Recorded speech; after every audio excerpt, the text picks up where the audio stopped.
Hello students, कैसे हैं आप सब लोग? अच्छे ही होंगे।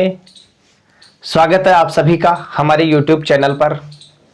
स्टूडेंट्स, हमारा जो चैप्टर चल रहा है वो है क्या हमारे आसपास के पदार्थ शुद्ध हैं।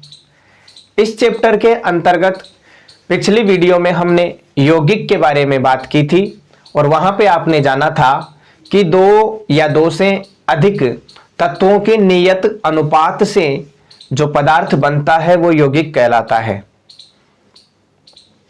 आज हम बात करेंगे मिश्रण व यौगिक में अंतर के बारे में।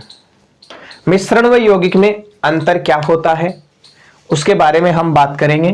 तो हमारा आज का जो हेडिंग है वो होगा मिश्रण व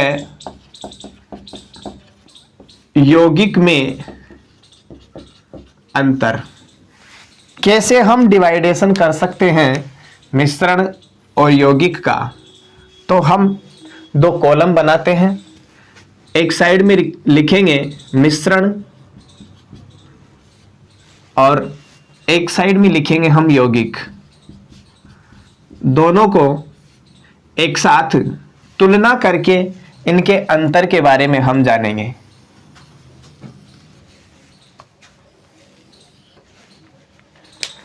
अगर हम मिश्रण की बात करें तो तत्व या यौगिक आपस में अगर मिल जाते हैं तो वो मिश्रण बनाते हैं और हमेशा ही तत्व और यौगिक मिलकर मिश्रण ही बनाएंगे।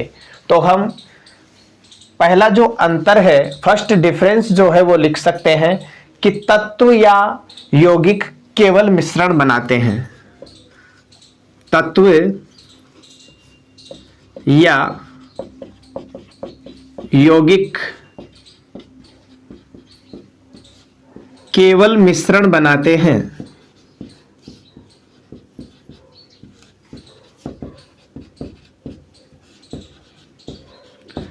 तत्व या यौगिक केवल मिश्रण बनाते हैं। मान लीजिए ए कोई तत्व है और ए तो कोई तत्व है, बी कोई यौगिक है। दोनों को जब हम एक जगह मिलाएंगे और तीसरा पदार्थ जो ए बी बनेगा वो मिश्रण बनेगा, ये निश्चित है।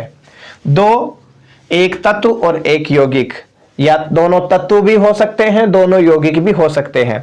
ये जब आपस में मिलेंगे तो हमेशा मिश्रण ही बनेगा।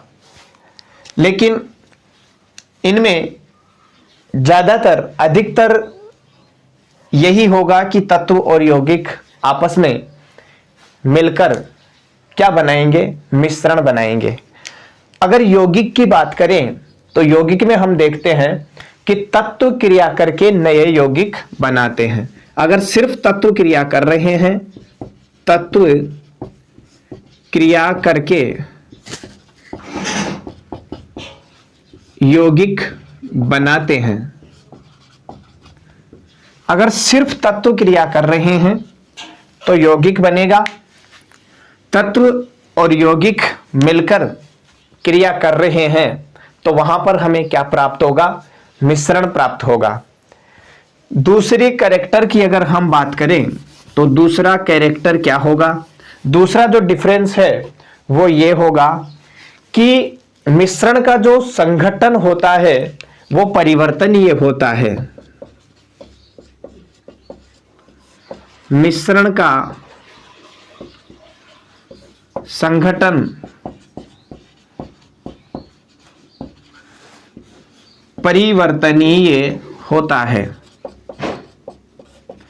परिवर्तनीय होता है मतलब कि जो तत्व और यौगिकों के मिलने से जो मिश्रण बनेगा उस मिश्रण के संघटन को, यानी किस प्रकार से वो बना हुआ है, उस संघटन को हम परिवर्तित कर सकते हैं। अगर यौगिक की बात करें तो यौगिक में जो नए पदार्थ बनेंगे या नया पदार्थ बनेगा तो नए पदार्थ का जो संगठन होता है, संगठन होता है कैसा रहेगा? सदैव स्थायी, स्टेबल रहेगा। नए पदार्थ का संघटन जो होगा सदैव स्थायी होता है। यानी एक बार जो चेंजेज हो गया वो हो गया, और उसका जो संघटन होगा, जितनी मात्रा में जो पदार्थ होगा उसकी मात्रा को हम चेंज नहीं कर सकते। तीसरे डिफरेंस की अगर हम बात करें तो मिश्रण के जो गुण होते हैं वो उसके घटकों के गुणधर्मों से समानता दर्शाते हैं। तो हम लिख सकते हैं तीसरा जो डिफरेंस है वो यह है कि मिश्रण उसमें उपस्थित घटकों के गुणधर्मों को दर्शाता है। मिश्रण उसमें उपस्थित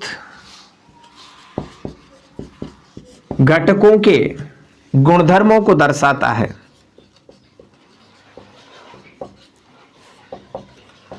गुणधर्मों को दर्शाता है। यानी मिश्रण के जो घटक होंगे और मिश्रण जो बनेगा उनके गुणधर्म आपस में क्या दर्शाएंगे, समानता दर्शाएंगे। लेकिन यौगिक की अगर हम बात करें तो यौगिक में नए पदार्थ के जो गुणधर्म होंगे उसके घटकों से पूरी तरह भिन्न होंगे। तो इधर हम लिख सकते हैं कि नए पदार्थ के गुणधर्म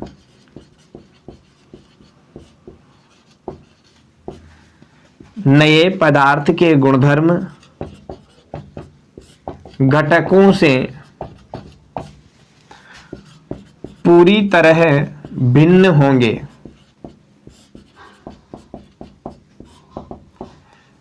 पूरी तरह भिन्न होंगे। यानी नए पदार्थ के गुणधर्म और उस यौगिक के जो घटक हैं, तत्व हैं, उनके गुणधर्म अलग अलग होंगे।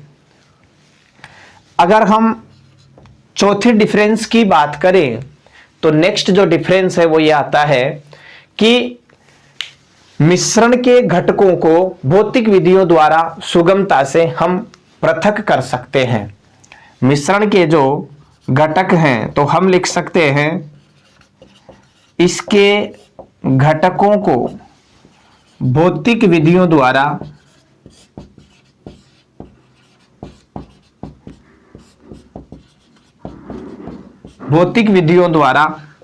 आसानी से पृथक किया जा सकता है।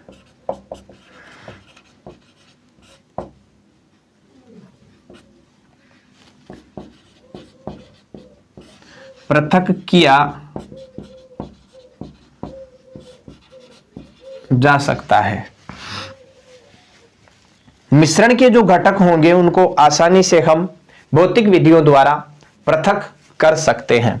अगर हम बात करें यौगिक के घटकों के पृथक्करण की तो यौगिक के घटकों को केवल रासायनिक या विद्युत रासायनिक प्रक्रिया द्वारा ही अलग किया जा सकता है। यानी यहां पर हम या तो रासायनिक क्रिया काम में लेंगे या विद्युत रासायनिक प्रक्रिया काम में लेंगे और उनके द्वारा ही हम इनको पृथक कर सकते हैं, अलग कर सकते हैं। तो इसमें हम लिख सकते हैं कि इसके घटकों को केवल रासायनिक या विद्युत रासायनिक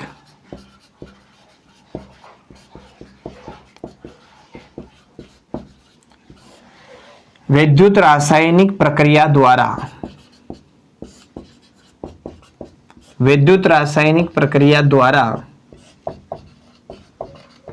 पृथक किया जा सकता है। अगर हम मिश्रण के घटकों के पृथक्करण की बात करें तो भौतिक विधियों द्वारा आसानी से हम इसे पृथक कर पाएंगे। लेकिन यौगिक के घटकों को पृथक करने के लिए या तो रासायनिक प्रक्रिया या विद्युत रासायनिक प्रक्रिया का उपयोग हमें करना होगा। देखिए ये जो डिफरेंस है चार, इस आधार पर हम मिश्रण और यौगिक को पहचान सकते हैं, उसमें अंतर कर सकते हैं। मिश्रण और यौगिक के अंतरों को हम एक बार और रिवाइज करते हैं तो एक साथ ये सारे रिवाइज हो जाएंगे। देखिए, तत्व या यौगिक केवल मिश्रण बनाते हैं। तत्व या यौगिक आपस में अगर क्रिया करेंगे तो सिर्फ और सिर्फ क्या बनेगा? मिश्रण बनेगा। लेकिन तत्व क्रिया करके क्या बनाते हैं? यौगिक बनाते हैं। यहां तो सिर्फ और सिर्फ मिश्रण बनेगा, वहां पर तत्व क्रिया करके यौगिक बनाते हैं। मिश्रण के अगर संगठन की बात करें, संगठन का मतलब हो गया कि जो मिश्रण बना है वो किन किन पदार्थों से बना है, उन पदार्थों को हम जो संगठन होता है उनको परिवर्तनीय कर सकते हैं। मिश्रण का संगठन परिवर्तनीय होता है। भाई, मिश्रण में जैसे हमने पहला और दूसरा कोई पदार्थ बनाया, मिलाया और तीसरा पदार्थ हमारे पास बनता है, तो हम इस पहले और दूसरे पदार्थ की मात्रा को घटा बढ़ा सकते हैं, यानी इसको हम परिवर्तित कर सकते हैं। जैसे हमने कोई पात्र में जल लिया और उस जल में क्या डाल दिया? NaCl डाल दिया, यानी नमक डाल दिया, तो इनकी मात्रा को हम बढ़ा सकते हैं। ये जो मिश्रण बना है इसकी मात्रा को हम, इसके घटक जो हैं जैसे जल है और NaCl है, विलयन बनने के बाद में, मिश्रण बनने के बाद भी हम इनकी मात्रा को परिवर्तित कर सकते हैं।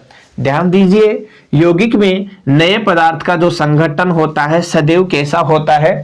स्थायी होता है। एक बार अगर कुछ पदार्थों के मिलने से यौगिक बना है तो बार बार में उसके घटकों में या घटकों की जो मात्रा है, उनका जो अमाउंट है, उसमें हम चेंजेस नहीं कर सकते, परिवर्तन नहीं कर सकते, वो वैसे के वैसे ही रहेंगे। तीसरे डिफरेंस की अगर हम बात करें तो मिश्रण जो है उसमें उपस्थित घटकों के गुणधर्मों को दर्शाता है, यानी इस मिश्रण के जो गुण होंगे वो गुण इसके जो घटक होंगे। जैसे तीसरा हमारे पास क्या बना है? एक मिश्रण बना है। पहला और दूसरा घटक हमने एक जगह जब मिलाया तो पहला, दूसरा और तीसरा, इन तीनों के गुणों की तुलना अगर हम करें तो अधिकतर मात्रा में इनके जो गुण होंगे एक दूसरे से समानता दर्शाएंगे, एक दूसरे से मिलते जुलते होंगे। इधर आइए, नए पदार्थ के जो गुणधर्म हैं घटकों से पूरी तरह भिन्न होंगे। नया पदार्थ जब बनेगा तो उसके जो गुणधर्म होंगे, यानी यौगिक के गुणधर्म उसके घटकों के गुणधर्मों से अलग होते हैं। हम कह सकते हैं कि जब दो घटकों को मिलाकर या अधिक घटकों को मिलाकर यौगिक बनाया जाता है, मान लीजिए जैसे ये दो घटक हमने मिलाए और तीसरा हमारे पास क्या बनता है? यौगिक बनता है, तो इस घटक के गुणधर्म, इस घटक के गुणधर्म और यौगिक के गुणधर्म पूरी तरह भिन्न होंगे।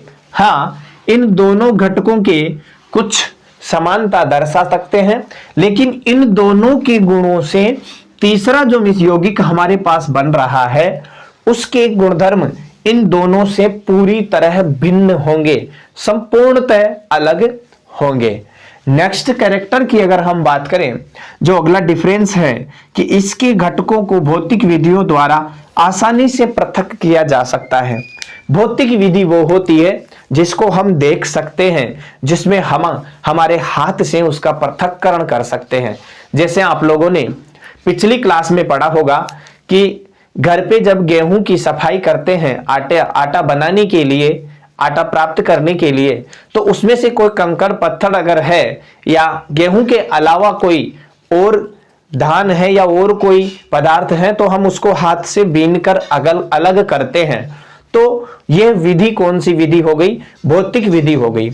तो मिश्रण के जो घटक होंगे, जैसे हमने पहला और दूसरा मिलाकर तीसरा पदार्थ बनाया, तो ये दोनों घटक मिलकर तीसरा पदार्थ मिश्रण बना रहे हैं। अब इस पहले और दूसरे घटक को हमें अलग करना है तो आसानी से भौतिक विधियों द्वारा, हस्तचयन की विधि आप लोगों ने सुनी होगी, तो भौतिक विधियों द्वारा इस मिश्रण से इसके घटकों को हम पृथक कर सकते हैं।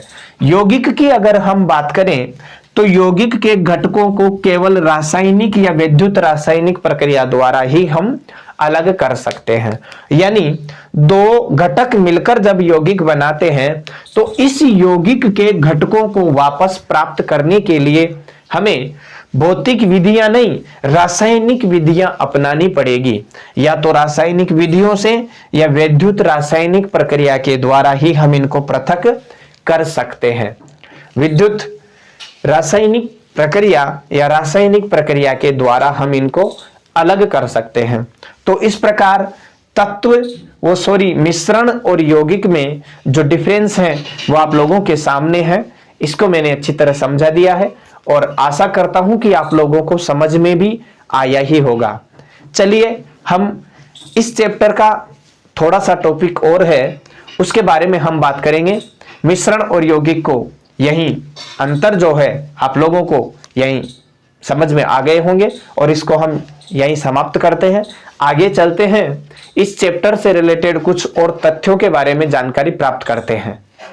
चलिए अब हम बात करते हैं पदार्थ के डिवाइडेशन के बारे में कि हम पदार्थ को कितने भागों में बांट सकते हैं, कितने भागों में बांटने के बाद में उसे हम कैसे समझ सकते हैं।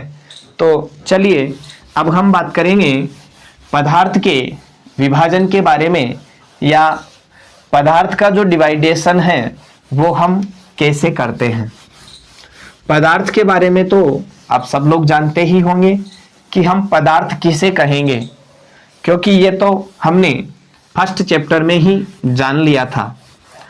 फिर भी एक बार मैं रिकॉल कर देता हूं कि प्रत्येक वह वस्तु जो स्थान घेरती है, जिसमें कुछ द्रव्यमान होता है और जिसे हम हमारी ज्ञानेंद्रियों द्वारा महसूस कर सकें, वो प्रत्येक वस्तु क्या कहलाती है, पदार्थ कहलाती है। डिवाइडेशन करने के लिए देखते हैं, हम यहां पदार्थ लिखते हैं, दो भागों में इसको डिवाइड करेंगे। एक तो भाई शुद्ध पदार्थ होता है और एक होता है अशुद्ध पदार्थ। शुद्ध पदार्थ और दूसरा अशुद्ध पदार्थ होता है, उसको हम मिश्रण कहते हैं।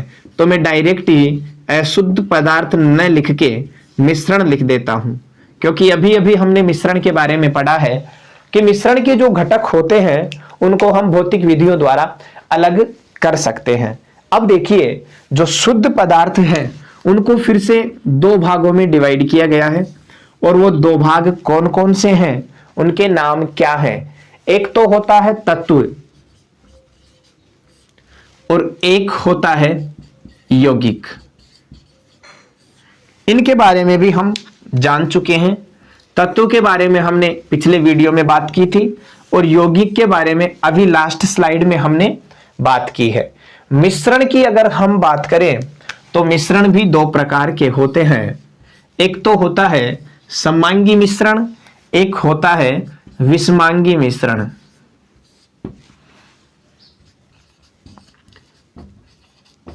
मिश्रण के प्रकारों के बारे में थोड़ी बहुत चर्चा हमने कर ली थी,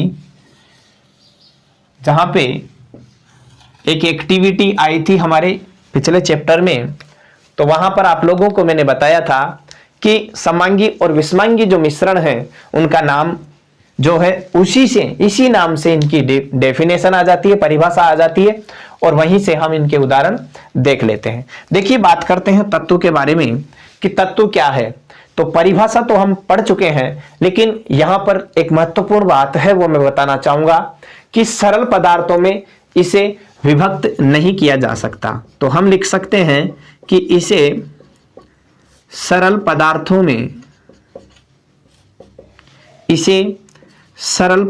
में विभक्त नहीं किया जा सकता।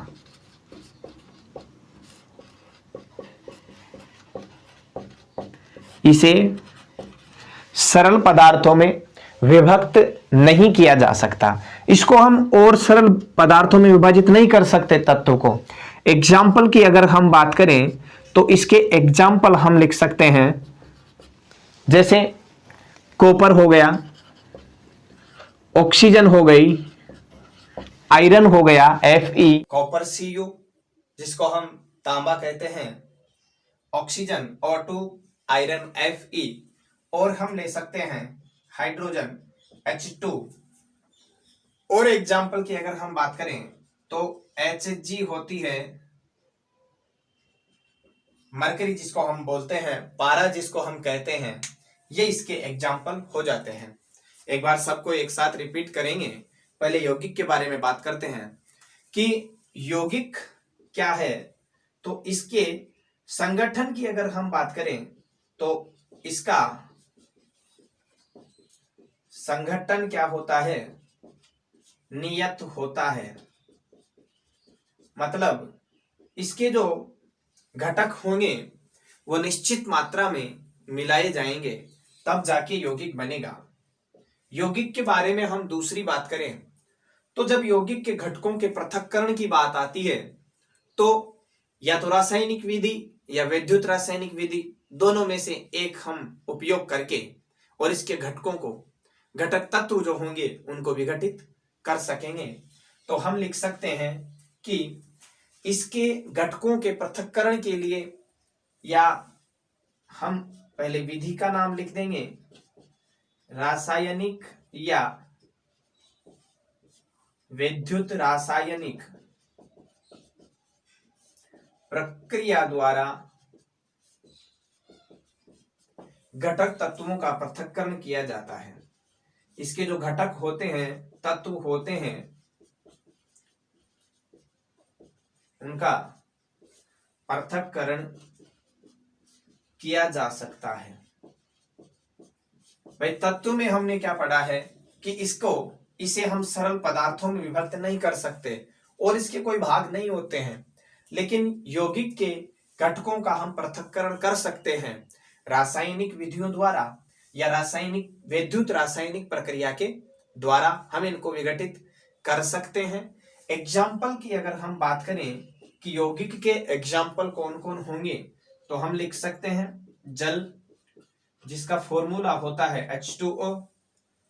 मीथेन हम लिख सकते हैं, मीथेन हम लिख सकते हैं, इसका फॉर्मूला होता है CH4। चीनी हम लिख सकते हैं, और चीनी के बाद में हम लिख सकते हैं नमक। चीनी व नमक का फॉर्मूला आप लोग जानते हैं अच्छी तरह कि नमक का तो होता है NaCl, सोडियम क्लोराइड हम इसको कहते हैं, और चीनी का अगर हम कहें कि इसमें ग्लूकोज होता है तो चीनी का फॉर्मूला C6H12O6 हम कह सकते हैं। चलिए बात करते हैं मिश्रण के घटकों के बारे में कि मिश्रण जो है उसको हम कितने भागों में बांट सकते हैं। तो मिश्रण के जो भाग हैं, एक तो होता है समांगी मिश्रण, एक होता है विषमांगी मिश्रण। देखिए जब हम इसका डिवाइडेशन करते हैं, संधि विच्छेद करते हैं, तो हम लिख सकते हैं सम प्लस अंगी, और इसको हम लिख सकते हैं विषम प्लस अंगी। एक चीज बताइए कि हम कहेंगे कि जो मिश्रण बना हुआ है, मिश्रण किससे बनता है? दो या अधिक पदार्थों को एक जगह मिलाने से, लेकिन उनका जो अनुपात होता है वो निश्चित नहीं होता है। यौगिक में अनुपात निश्चित होता है, नियत अनुपात होता है, फिक्स जो सब्सटेंस होते हैं वो फिक्स होते हैं। लेकिन मिश्रण में क्या होता है, जैसे पहला और दूसरा पदार्थ हमने मिलाया और तीसरा पदार्थ क्या बन गया, मिश्रण बन गया। तो इनको दो भागों में हमने डिवाइड किया है। भाई इस मिश्रण के घटक या अंग हम कहते हैं, पहला घटक और ये दूसरा घटक, दो घटक हो गए, इसके दो अंग हो गए। तो इसके दोनों जो अंग होंगे, अगर मान लीजिए ये दोनों समान हैं, दोनों अंग समान हैं, तो समांगी मिश्रण बनेगा। और दोनों घटक या दोनों अंग इसके अगर असमान है तो मिश्रण कौन सा बनेगा, विषमांगी मिश्रण बनेगा। तो इसी आधार पर हम इसकी परिभाषा लिख सकते हैं कि वह मिश्रण जिसके घटक समान होते हैं। तो हम इसकी परिभाषा लिखेंगे कि जिस मिश्रण के घटक, जिस मिश्रण के घटक, या हम देखो इनको अंग भी कह सकते हैं घटकों को, तो जिस मिश्रण के घटक एक समान होते हैं, क्या होता है, समांगी मिश्रण कहलाता है। एक समान का मतलब क्या है, यहाँ पे एक दूसरे में घुले हुए। तो यहाँ एक समान के नीचे एरो करके मैं लिख देता हूं, एक दूसरे में समाहित लिख देता हूं, या आप एक दूसरे में मिश्रित कह सकते हो। ठीक है, यहां पर जो मिश्रण के घटक होंगे एक समान होंगे, यानी एक दूसरे में समाहित या मिश्रित होंगे, हम उनको अलग अलग नहीं देख पाएंगे। एग्जाम्पल की अगर हम बात करें तो जल में चीनी, जल में हम शक्कर डालेंगे तो हमें जो मिश्रण प्राप्त होगा वो समांगी मिश्रण प्राप्त होगा। जल में अगर हम नमक डालते हैं तो हमें जो मिश्रण प्राप्त होता है वो भी कैसा होता है, समांगी मिश्रण प्राप्त होता है। अगर कार्बन डाइसल्फाइड में हम सल्फर डाल देते हैं, लिख देते हैं CH2, कार्बन डाइसल्फाइड में सल्फर अगर हम डाल देते हैं तो वो भी क्या होता है, समांगी मिश्रण होता है। और अगर हम जल में एल्कोहल डाल देते हैं, एल्कोहल डाल दें तो वो भी किस मिश्रण का उदाहरण होगा, समांगी मिश्रण का उदाहरण होगी। एल्कोहल अगर हम जल में मिला दें। बात करते हैं विषमांगी मिश्रण की, तो विषमांगी मिश्रण के जो घटक होंगे हम उनको अलग अलग देख सकते हैं। तो हम लिख सकते हैं कि जिस मिश्रण के घटक, या आप इनको अंग भी लिख सकते हो। अंग क्यों लिख सकते हैं, क्योंकि देखो हम समझने के लिए लिख सकते हैं, ऐसा परिभाषा में लिखा हुआ नहीं है, लेकिन हम अंग लिखेंगे तो विषम अंगी यानी जिसके घटक अलग अलग होंगे, तो इससे जुड़ जाएगा। ये कैसे होंगे, असमान होंगे या होते हैं लिख सकते हैं। जिस मिश्रण के घटक असमान होते हैं, यहां असमान से मतलब क्या होगा, एक दूसरे में नहीं मिले हुए, एक दूसरे में नहीं मिले हुए, यानी एक दूसरे में मिश्रित नहीं होंगे, उन्हें हम क्या कहेंगे, असमान घटक कहेंगे। बात करें अगर इसके एग्जाम्पल्स की, तो उदाहरण हम लिख सकते हैं, बालू रेत जो होती है, बालू में नमक, बालू रेत में अगर हम नमक डाल देंगे तो हमें बालू रेत के कण अलग दिखाई देंगे, नमक के कण अलग दिखाई देंगे। दूसरा उदाहरण हम लिख सकते हैं, चीनी में नमक, शक्कर में अगर हम नमक डाल देते हैं तो शक्कर के जो पार्टिकल्स होते हैं, जो कण होंगे वो अलग दिखाई देंगे। लकड़ी और रक्त की अगर हम बात करें, लकड़ी तथा रक्त, तो इनके भी जो पार्टिकल्स होंगे वो हमें अलग अलग दिखाई देंगे। एक बहुचर्चित एग्जाम्पल अगर हम बात करें जिसके बारे में आज तक आपने खूब पढ़ा होगा, तो जल तथा तेल का जो मिश्रण होगा वो भी विषमांगी मिश्रण का उदाहरण होगा। इस प्रकार ये जो पदार्थ है इसका डिवाइडेशन कंप्लीट होता है, और इसके बारे में हमने जो दो भाग हैं, फिर दो भागों को दो दो भागों में बांट के हमने जो अध्ययन किया है वो हम समझ चुके हैं। एक बार मैं इसको रिपीट कर देता हूं कि पदार्थ जो है उसको हम दो भागों में डिवाइड करते हैं। एक तो होता है शुद्ध पदार्थ, एक होता है अशुद्ध पदार्थ, और अशुद्ध पदार्थ से मिश्रण बनता है, इसलिए मैंने डायरेक्ट मिश्रण लिख दिया है। देखिए, शुद्ध पदार्थ को हम दो भागों में डिवाइड करेंगे, टू पार्ट्स में डिवाइड हमने कर दिया। एक तो तत्व होते हैं, एलिमेंट्स होते हैं, और दूसरे यौगिक होते हैं। तत्व की अगर हम डेफिनेशन की या उसके बारे में कुछ गुण की अगर हम बात करें तो इसे सरल पदार्थों में हम विभाजित नहीं कर सकते, यानी और सरल पदार्थों में हम इसको तोड़ नहीं सकते, विभक्त नहीं किया जा सकता। एग्जाम्पल की अगर हम बात करें तो देखिए, कॉपर, ऑक्सीजन, आयरन, हाइड्रोजन और मरकरी, ये इसके एग्जाम्पल हो गए। एग्जाम्पल जैसे पहले से ही हम समझें कि कॉपर का जो एग्जाम्पल है कॉपर को हम तत्व जो है कॉपर, उसको हम और भागों में डिवाइड नहीं कर सकते। जैसे आपको कॉपर का गोला दिया जाता है, आप उसको डिवाइड करते जाइए, डिवाइड करते जाइए, डिवाइड करते जाइए। इसका जो केमिकल फॉर्मूला है या इसका सिंबल जो है Cu, वो Cu ही रहने वाला है, इसमें कोई चेंजेस नहीं होगा। बात करते हैं यौगिक के बारे में, तो देखिए इसका जो संगठन होता है वो नियत होता है। यौगिक जिन पदार्थों से मिलकर बना हुआ होगा वो पदार्थ क्या होंगे, नियत होंगे, निश्चित मात्रा में होंगे। अगर उनको हमें पृथक करना है तो भौतिक विधियों से हम पृथक नहीं कर सकते हैं, हमें या तो रासायनिक प्रक्रिया अपनानी पड़ेगी या विद्युत रासायनिक प्रक्रिया हम अपनाएंगे, और ऐसा करेंगे तो इस प्रक्रियाओं द्वारा घटक तत्वों का जो पृथक्करण है वो किया जा सकता है। इसके एग्जाम्पल की अगर हम बात करें तो जल, मीथेन, चीनी और नमक, ये इसके एग्जाम्पल हैं। अगर जल के, मीथेन के, चीनी के और नमक के घटकों को पृथक करना है तो हमें या तो रासायनिक प्रक्रिया या विद्युत रासायनिक प्रक्रिया का सहारा लेना होगा, उनका उपयोग करना होगा। ये होते हैं शुद्ध पदार्थों की बात कंप्लीट। इधर आते हैं मिश्रण अशुद्ध पदार्थों के बारे में। तो मिश्रण को भी दो भागों में, 2 पार्ट्स में डिवाइड किया गया है, 2 भागों में बांटा गया है। एक तो होता है समांगी मिश्रण, दूसरा होता है विषमांगी मिश्रण। नाम से ही पता चल रहा है कि जिसके अंग समान होंगे समांगी और जिसके अंग असमान होंगे वो विषमांगी पदार्थ कहलाएंगे, विषमांगी मिश्रण कहलाएगा। जिस मिश्रण के घटक एक समान होंगे, जिस मिश्रण के घटक एक समान होंगे समांगी मिश्रण कहलाएगा।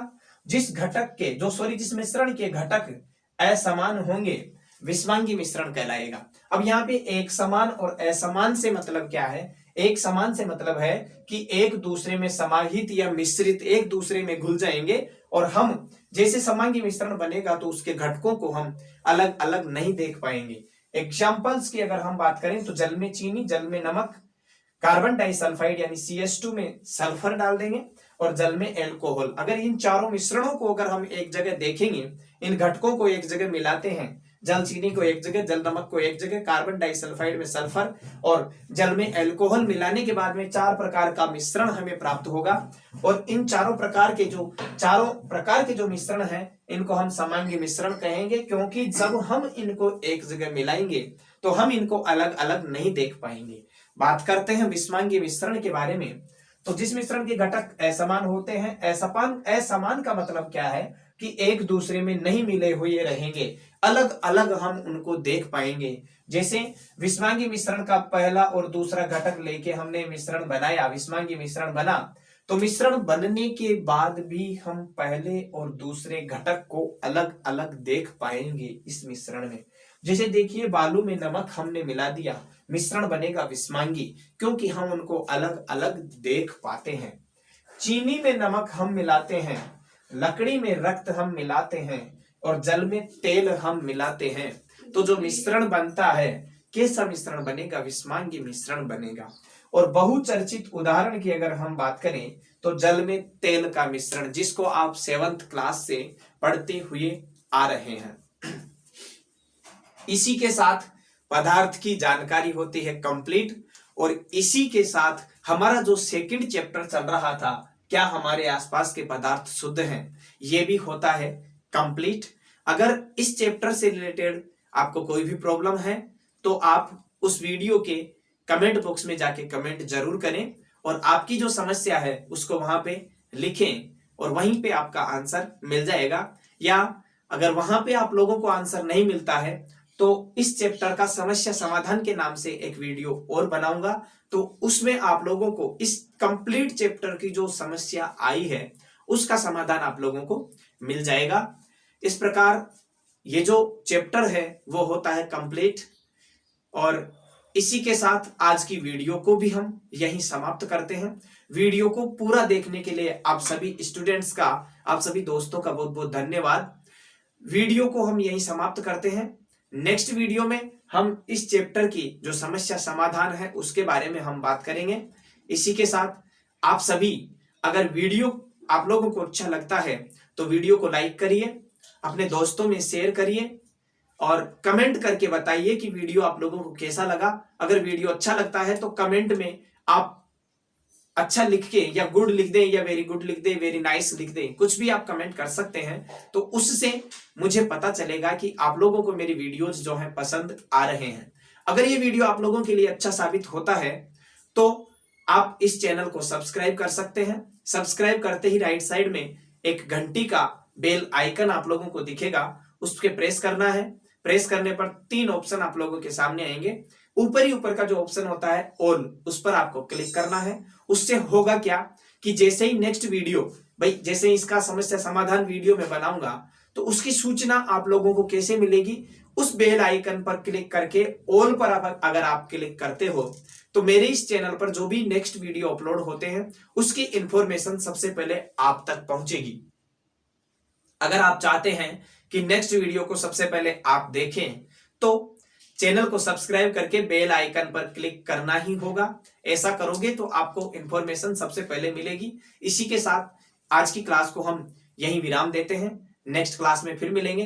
तब तक के लिए आप सभी लोग घर पर रहिए, सुरक्षित रहिए और स्वस्थ रहिए।